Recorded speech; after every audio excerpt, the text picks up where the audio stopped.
ಪ್ರದೀಪ್ ಕಾಫಿಗೆ ಬಂದರು. ರಜೆ ಕೊಟ್ಟಿದ್ದಾರೆ, ಹಾಸ್ಟೆಲ್ ಎಲ್ಲ ಖಾಲಿ.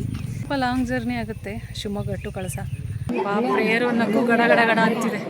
ಇದ್ಯಾವ ಉಪ್ಪಿನಕಾಯಿ? ಹಿಂಡಿನ ಹಣ್ಣಿನ ಗೊಜ್ಜು ಅವ್ರು ಹೇಳೋದು ಕೇಳಿಸ್ತಿದೆಯಲ್ಲ. ಯಾವ್ದ್ರ ತಂಬ್ಳಿದು? ಹೇಗೆ ಮಾಡೋದು ಹೇಳಿ? ಸೊಪ್ಪು ದಂಟು ಎಲ್ಲ ಹಾಕಿ ಮಾಡ್ತೀರಲ್ಲ, ಅದೆಲ್ಲ ಟಿಪಿಕಲ್ ಮಲೆನಾಡು ಸ್ಟೈಲ್ ಊಟ ಆಯಿತಾ? ಎಲ್ಲ ಹಾಕಿ ಸಾಂಬಾರು. ಓ ವಾವ್! ಎಷ್ಟು ಜನಕ್ಕೆ ಮಾಡಿದ್ದಿದ್ದು ಅಡುಗೆ? ಇದೀಗ 100 ಜನ. ಹುರುಳಿಕಟ್ಟು ಸಾರಿಗೂ ಬೆಳ್ಳುಳ್ಳಿ ಹಾಕಿದ್ದೀರಾ? ಉಪ್ಪಿನಕಾಯಿ ಸ್ಟೈಲ್ ಇದು. ಕಡಲೆ ಪಲ್ಯ ಇಷ್ಟ. ಚೆನ್ನಾಗಿ ಬಡ್ಸಕ್ಕೆ ರೆಡಿ ಮಾಡ್ಕೊಂಡಿದ್ದಾರೆ. ಆ್ಯಂಡ್ ಇಲ್ಲಿ ಊಟಕ್ಕೆ ರೆಡಿ ಮಾಡ್ಕೊಂಡಿದ್ದಾರೆ. ಹುರುಳಿಕಟ್ಟು ಸಾರು ಪ್ರದೀಪ್ಸ್ ಫೇವ್ರೇಟ್, ಅವರೇ ಹಿಡ್ಕೊಂಡು ಬಂದರು. ಮಮ್ಮಿ ಮಲಗ್ಸೋಕ್ಕೆ ಬಾಕ್ಸ್ ಮಾಡಿರ್ತಾರೆ. ಇದೇ ಫಸ್ಟ್ ಟೈಮು ಚಾನುಗೆ ಮಲೆನಾಡು ಊಟ, ಹಳ್ಳಿ ಊಟ. ಹಲೋ ನಮಸ್ತೆ, welcome back to the channel. ನಾನು ಅಶ್ವಿನಿ. ಆಲ್ರೆಡಿ ನೀವು ಟೈಟಲ್ ಕಾರ್ಡ್ ನೋಡಿರ್ಬೋದು. ಇವತ್ತೊಂದು ಡಿಫ್ರೆಂಟ್ ಕಂಟೆಂಟನ್ನು ತಗೊಂಡು ನಿಮ್ಮ ಮುಂದೆ ಬಂದಿದ್ದೀನಿ. ಸೊ ಅದರಂತೆ ನಮ್ಮ ಊರಿನ ಈ ಒಂದು ದೇವಸ್ಥಾನದಲ್ಲಿ ವರ್ಷಕ್ಕೊಮ್ಮೆ ಮಲ್ನಾಡ್ ಸ್ಪೆಷಲ್ ಡಿಶಸ್ನ ಮಾಡುವಂತಹ ಹಳ್ಳಿ ಊಟದ ಕಾರ್ಯಕ್ರಮ ಆರ್ ಮೀಟಿಂಗ್ ಅಂತಾನೆ ಹೇಳ್ಬೋದು. ಸೊ ಈ ಒಂದು ಕಾನ್ಸೆಪ್ಟಿಗೆ ಹೇಳೋದಕ್ಕೆ ಎಷ್ಟು ಡಿಫ್ರೆಂಟ್ ಆಗಿದೆ ಅಲ್ವಾ? ಸೊ ಇವತ್ತಿನ ಈ ಒಂದು ವ್ಲಾಗ್ ಅಲ್ಲಿ ಈ ಒಂದು ಕಾನ್ಸೆಪ್ಟ್ ಯಾಕಿದೆ ದೇವಸ್ಥಾನದಲ್ಲಿ, ಹಾಗೆ ಎಷ್ಟು ವರ್ಷದಿಂದ ಈ ಹಳ್ಳಿ ಊಟನ ನಡ್ಸ್ಕೊಂಡು ಬರ್ತಾ ಇದ್ದಾರೆ, ಅಂಡ್ ಆಲ್ಸೋ ಊಟದಲ್ಲಿ ಮಲ್ನಾಡ್ ಸ್ಪೆಷಲ್ ಡಿಶಸ್ ಏನೆಲ್ಲ ಇತ್ತು ಅಂತ ಕೂಡ ತೋರಿಸ್ತೀನಿ. ಬಟ್ ಅದಕ್ಕೂ ಮುಂಚೆ ನೀವೇನಾದರೂ ನನ್ನ ಚಾನಲ್ನ ಇದೇ ಫಸ್ಟ್ ಟೈಮ್ ನೋಡ್ತಿದ್ರೆ, ಮಲೆನಾಡಿನ ಬಗ್ಗೆ ಜಾಸ್ತಿ ತಿಳ್ಕೊಳ್ಳೋ ಇಂಟ್ರೆಸ್ಟ್ ಇದ್ದರೆ ಚಾನಲ್ಗೆ ಸಬ್ಸ್ಕ್ರೈಬ್ ಆಗೋದು ಮಾತ್ರ ಮರಿಬೇಡಿ. ನಾವಿಲ್ಲಿ ಬಂದಿರೋದು ಮುನ್ನೂರ್ಪಾಲ್ ಎಂಬ ಊರಿನ ಶ್ರೀ ಮಹಾಲಕ್ಷ್ಮಿ ಹಾಗೂ ಶ್ರೀ ಮಹಾಗಣಪತಿ ದೇವಸ್ಥಾನಕ್ಕೆ. ಅಂಡ್ ಇವತ್ತಿನ ಹಳ್ಳಿ ಊಟ ಆಗ್ತಿರೋದು ಇದೇ ಒಂದು ದೇವಸ್ಥಾನದಲ್ಲಿ. ಅಂಡ್ ನನ್ನ ಫಾಲೋ ಮಾಡ್ತಿರೋರಿಗೆ ಗೊತ್ತಿರುತ್ತೆ ಅಲ್ವಾ, ಮುನ್ನೂರ್ಪಾಲ್ ದೇವಸ್ಥಾನ ಆಲ್ರೆಡಿ ನಾನು ತೋರಿಸ್ಬಿಟ್ಟಿದ್ದೀನಿ. ಅಂಡ್ ಇವತ್ತು ದೇವಸ್ಥಾನದಲ್ಲಿ ಪೂಜೆ ಕಾರ್ಯಕ್ರಮ ಆ ಥರದ್ದೇನೂ ಇರಲಿಲ್ಲ. ದೇವಸ್ಥಾನದ ಕಮಿಟಿ ಕಡೆಯಿಂದ ಒಂದು ಮೀಟಿಂಗ್ ಇತ್ತು. ಸೊ ಆ ಮೀಟಿಂಗ್ ಪ್ರತಿ ವರ್ಷ ಆಗುವಂಥದ್ದು, ಅಂಡ್ ಅದನ್ನು ಅಟೆಂಡ್ ಮಾಡೋಣ ಅಂತ ನಾವು ಬಂದಿದ್ದೀವಿ. ಪ್ರದೀಪ್ ಕಾಫಿಗೆ ಬಂದರು. ಇಲ್ವಾ ಕಾಫಿ? ಲೋಟ ತರಕ್ಕೆ ಹೋಗಿದ್ದು. ಅಡುಗೆ ಆಗ್ತಾ ಇದೆ. ಹೌದಾ? ನನಗೇನು ಗೊತ್ತಾಗ್ತಿಲ್ಲ, ಆಮೇಲೆ ತೋರಿಸೋಣ ಕಂಪ್ಲೀಟ್ ಅಡುಗೆ ಆದಮೇಲೆ. ಒಂದು ಇಲ್ಲಿ ಮೀಟಿಂಗ್ ರೆಡಿ ಆಗ್ತಾ ಇದೆ. ಜನ ಇನ್ನೂ ಬಂದಿಲ್ಲಲೇ, ಬೇಗ ಬಂದುಬಿಟ್ವೇನೆ. ಆ್ಯಕ್ಚುಲಿ 10:30 11 ಗಂಟೆ ಅಂದಿದ್ರು, ನಾವು ಬರ್ತಾನೆ 11:10 ಆಗಿತ್ತು. ಆದರೂ ಕೂಡ ನಾವೇ ಬೇಗ, ನಾವು ಲೇಟ್ ಆಯಿತು ಅಂತ ಗಡಿಬಿಡಿ ಮಾಡ್ಕೊಂಡು ಬಂದಿದ್ದೆ ಬಂತಲ್ಲೇ. ಇದಿನ್ನೂ ಸ್ಟಾರ್ಟ್ ಆಗಿಲ್ಲ. ಅದೇ ಮೀಟಿಂಗ್ ಆಗಬೇಕಂದ್ರೆ ಒಂದು ಸ್ವಲ್ಪ ಜನ ಸೇರಲೇಬೇಕಾಗುತ್ತಲ್ಲ. ನನ್ನ ಬೇರೆ ಪ್ರೇಯರಿಗೆ ಹೇಳ್ಬಿಟ್ಟಿದ್ರ, ಇನ್ನೇನಪ್ಪ ದೇವರೇ ಅಂದ್ಕೊಂಡು ಬಂದ್ವಿ. ಸಂಡೇ ಆಗಿದ್ದರಿಂದ, ಅದರಲ್ಲೂ ಸ್ಯಾನ್ ಬಂದಿದ್ದರಿಂದ ಸ್ವಲ್ಪ ಲೇಟ್ ಆಯ್ತು ಇವತ್ತು. ಅವಳು ರಜೆ ಕೊಟ್ಟಿದ್ದಾರೆ, ಹಾಸ್ಟೆಲ್ ಎಲ್ಲ ಖಾಲಿ. ಒಂದು ದಿವಸ ರಜೆ ಇದೆ ಅಂತ ಎಲ್ಲರೂ ಹೋದ್ರಂತೆ. ಸೊ ನಮ್ದೊಂದು ಸ್ವಲ್ಪ ಲಾಂಗ್ ಜರ್ನಿ ಆಗುತ್ತೆ ಶಿವಮೊಗ್ಗ ಟು ಕಳಸ, ಆದರೂ ಕರ್ಕೊಂಬಂದ್ವಿ. ಇನ್ನು ನಾಳೆ ಹೋಗ್ಬೇಕೇನೆ, ಗೊತ್ತಿಲ್ಲ. ಇನ್ನು ಒಂದು ದಿವಸ ಏನಾದ್ರು ರಜೆ ಹಾಕೋಣ ಅಂದರೆ ಕೇಳಲ್ಲ. ಸರಿ, ಈಗ ಗೊತ್ತಿಲ್ಲ ಅಂತಿದ್ದಾಳೆ. ನೆನ್ನೆ ನಾಳೆಲ್ಲ ಮಂಗಳವಾರ ಹೋಗೋಣ, ಮಂಗಳವಾರ ಹೊರನಾಡು ಆಷಾಢ ಮಾಸದಲ್ಲಿ ಹೂವಿನ ಅಲಂಕಾರ ಇದೆ, ಸೊ ಅದು ಮುಗಿಸ್ಕೊಂಡು ಹೋಗು ಅಂದರೆ ಅಂತಿದ್ದು. ಈಗ ಗೊತ್ತಿಲ್ಲ ಅಂತ. ಸರಿ, ಒಳಗೆ ಹೋಗೋಣ.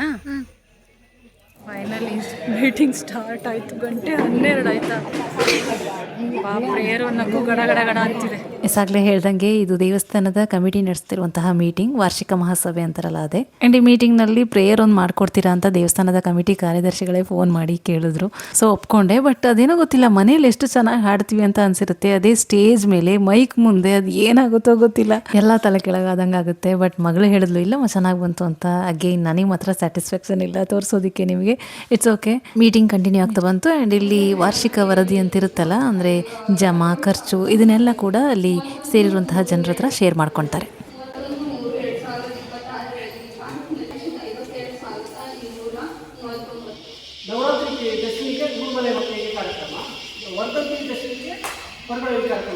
ಆ್ಯಂಡ್ ಈಗ ಮಾತಾಡಿದ್ದು ಕಮಿಟಿಯ ಕಾರ್ಯದರ್ಶಿ ಹರ್ಷ ಅಂತ. ಆ್ಯಂಡ್ ಇವರು ಹೇಳಿದ್ದು, ಪ್ರತಿ ವರ್ಷ ನವರಾತ್ರಿಯಲ್ಲಿ ಬೇರೆಯವ್ರನ್ನ ಕರೆಸಿ ತಾಳಮದ್ದಲೆ ಅದು ಇದು ಅಂತ ಸಾಂಸ್ಕೃತಿಕ ಕಾರ್ಯಕ್ರಮ ದೇವಸ್ಥಾನದಲ್ಲಿ ಮಾಡಲಾಗ್ತಿತ್ತು.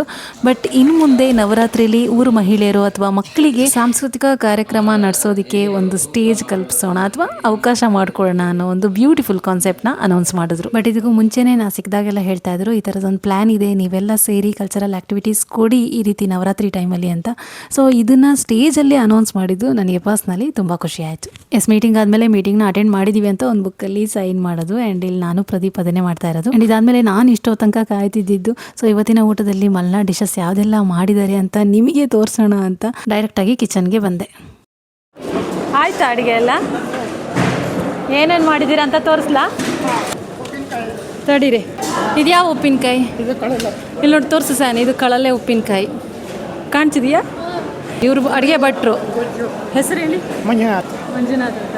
ಇವತ್ತಿನ ಅಡುಗೆಗೆ ಎಲ್ಲ ಇವರು. ಹಣ್ಣಿನ ಗೊಜ್ಜು. ದಿಂಡಿನ ಹಣ್ಣಿನ ಗೊಜ್ಜು. ಅವ್ರು ಹೇಳೋದು ಕೇಳಿಸ್ತಿದೆಯಲ್ಲ. ಯಾವ್ದ್ರ ತಂಬಳಿ ಇದು? ಮಾಡಾಗ್ಲಕಾಯಿ ತಂಬಳಿ ಅಂತೆ. ನೆಕ್ಸ್ಟು ಹುರುಳಿಕಾಳು ಪಲ್ಯ, ಒಳ್ಳೆ ಪಲ್ಯ. ಇದು ಹುರುಳಿಕಾಳು ಪಲ್ಯ.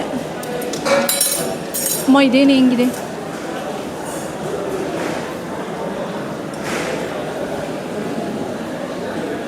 ಕಳಲೆ ಪಲ್ಯ, ಕಳಲೆದು.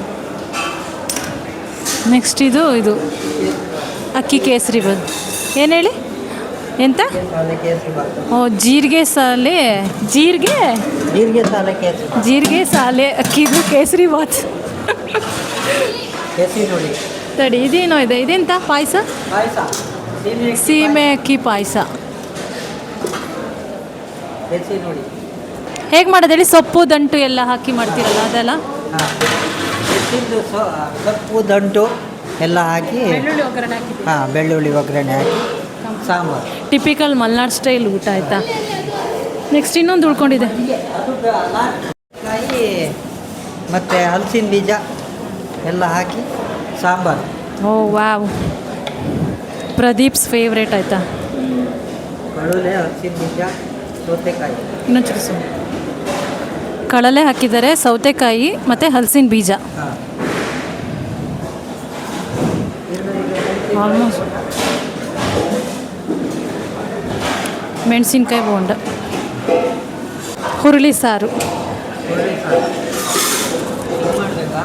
ಹಾಂ, ಇಬ್ಬರು ಸೇರಿ ಮಾಡಿದ್ದ. ಹಾ. ಇದು ಯಾವಾಗಿಂದ ನೀವು ನೆನ್ನೆ ಎಲ್ಲ ಹೆಚ್ಕೊಂಡ್ರಾ? ಹಾಂ, ನಿನ್ನೆ ಸಾಯಂಕಾಲದಿಂದ ಹೆಚ್ಚಿ. ನೆನ್ನೆ ಸಾಯಂಕಾಲ ಅದೇ ಹೆಚ್ಚೋದೆಲ್ಲ ಇರುತ್ತಲ್ಲ, ಕಳಲೆ ಹಾಂ, ಕೆಸಿನೆಲ್ಲ ಎಲ್ಲ ಕೆಸಿನೆಲ್ಲ ವಿಕ್ರಮ ಮತ್ತು ಅರುಣ್ ಕುಮಾರ್ ಅವ್ರು ತಂದು ಕೊಟ್ಟರೆ. ತಂದು ಕೊಟ್ಟಿದ್ದು. ಹಾ. ಕಳಲೆ ಎಲ್ಲಿ ಸಿಕ್ತು? ಕಳುಲೆ ಮಾಲ್ಗೋಡು. ಅಲ್ಲಿಂದ ತಂದಿದ್ದು. ಹಾಂ, ಎಷ್ಟು ಜನಕ್ಕೆ ಮಾಡಿದ್ದಿದ್ದು ಅಡುಗೆ? ಇದೀಗ 100 ಜನ. 100 ಜನಕ್ಕೆ. ಹಾ. ಆಗಷ್ಟು ಕ್ವಾಂಟಿಟಿ ಇದೆ ಇಲ್ಲಿಗ. ಹಾ. ಓಕೆ, ಅಷ್ಟು ಜನ ಆಗಿದ್ದಾರಾ? ಅಷ್ಟು ಜನ ಆಗಿದ್ದಾರಾ? ಆಗಿದ್ದಾರೆ, 100 ಜಾಸ್ತಿ ಇದೆ. ಹೌದಾ? ಕೆಂಪಕ್ಕಿ ಅನ್ನ ಆಯಿತಾ? ಹಂಗಾರೆ ಕಂಪ್ಲೀಟ್ ಮಲ್ನಾಡ್ ಸ್ಪೆಷಲ್.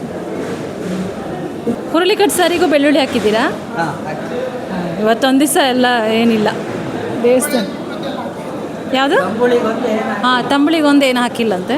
ಕಂಬಳಿ. ಓಕೆ, ಇನ್ನೇನಿದ್ರು ಬ್ಯಾಟಿಂಗ್. ಹೇಳಿ, ಯಾವುದಿಷ್ಟ ನಿಮಗೆ? ಕಳಲೆ ಇಷ್ಟನಾ ಹುರುಳಿಕಟ್ಟು ಇಷ್ಟ? ನಂಗೆ ಎರಡೂ ಇಷ್ಟ. ನಿಂಗೆ ಯಾವ್ದು ಇಷ್ಟ?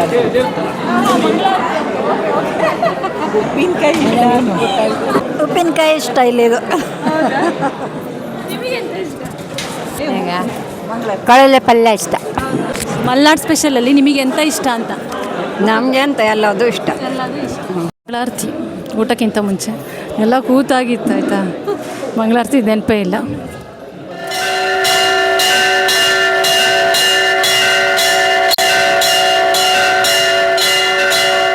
ಚೆನ್ನಾಗಿ ಬಡ್ಸಕ್ಕೆ ರೆಡಿ ಮಾಡ್ಕೊಂಡಿದ್ದಾರೆ. ಆ್ಯಂಡ್ ಇಲ್ಲಿ ಊಟಕ್ಕೆ ರೆಡಿ ಮಾಡ್ಕೊಂಡಿದ್ದಾರೆ.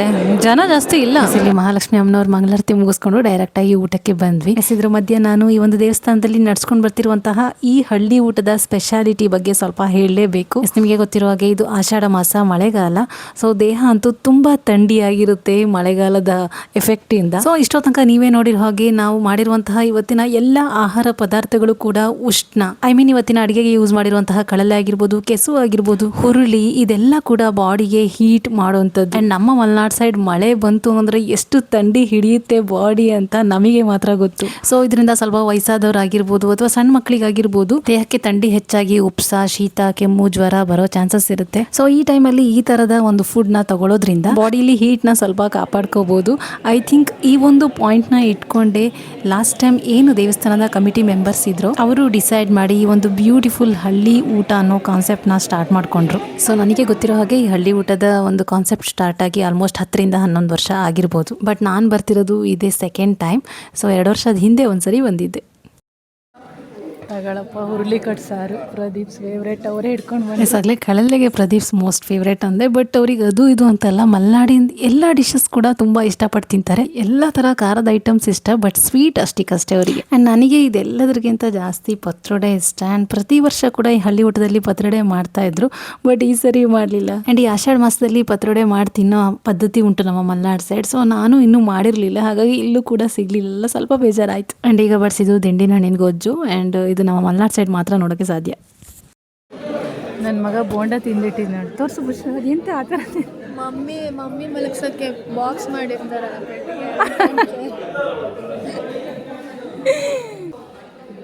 ಅದು ಯಾವ ಥರ ತಿಂದಿದ್ದು? ಬೀಜ ತಿಂದ್ಯಾ? ಬೀಜ ಇರಲಿಲ್ಲ ಅಲ್ಲ, ಈ ಕಡೆ ಲೇಯರ್ ಇದೆಯಲ್ಲ ಬೋಂಡ. ನೀವೇನಾದ್ರು ಮಲೆನಾಡೋರಾಗಿದ್ದರೆ ನಿಮಗೆ ಎಲ್ಲ ಥರದ್ದು ಅಡುಗೆ ಗೊತ್ತಿರುತ್ತೆ.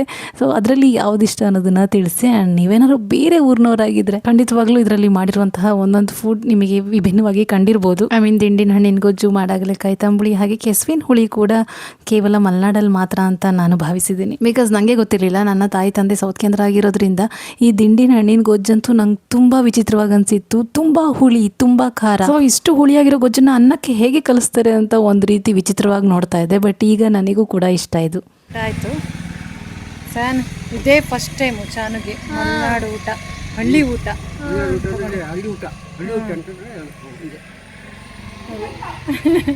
ಚೆನ್ನಾಗಿತ್ತು, ಒಂದಕ್ಕಿಂತ ಒಂದೆಲ್ಲದೂ ಚೆನ್ನಾಗಿತ್ತು. ಪತ್ರೊಡೆ ಒಂದೇ ಮಿಸ್ಸಿಂಗ್ ಅಷ್ಟೇ. ಈಗ ಅಪ್ಪ ಊಟ ಕೂತಿದ್ದಾರೆ, ನಿನ್ನಪ್ಪ ಬಡಿಸ್ತಾ ಇದ್ರಲ್ಲ, ಅದಕ್ಕೆ ಊಟ ಮುಗಿಸ್ಕೊಂಡು ಸೀದಾ ಮನೆಗೆ. ಸೊ ದೇವಸ್ಥಾನದಲ್ಲಿ ಈ ಒಂದು ಹಳ್ಳಿ ಊಟದ ಕಾನ್ಸೆಪ್ಟ್ನ ವ್ಲಾಗ್ ನಿಮಗೆ ಇಷ್ಟ ಆಯಿತು ಅಂತ ಅಂದ್ಕೊಳ್ತೀನಿ. ಆ್ಯಂಡ್ ಇಷ್ಟ ಆದರೆ ಲೈಕ್, ಶೇರ್, ಕಾಮೆಂಟ್ ಮಾಡೋದು ಮಾತ್ರ ಮರಿಬೇಡಿ. ಸದ್ಯಕ್ಕೆ ಈಗ ವ್ಲಾಗ್ನ ಕೂಡ ಇಲ್ಲಿಗೆ ಮುಗಿಸ್ತಾ ಇದ್ದೀನಿ. ಆದಷ್ಟು ಬೇಗ ಸಿಗ್ತೀನಿ. ಬಾಯ್ ಮಾಡ್ರೋ, ಬಾಯ್.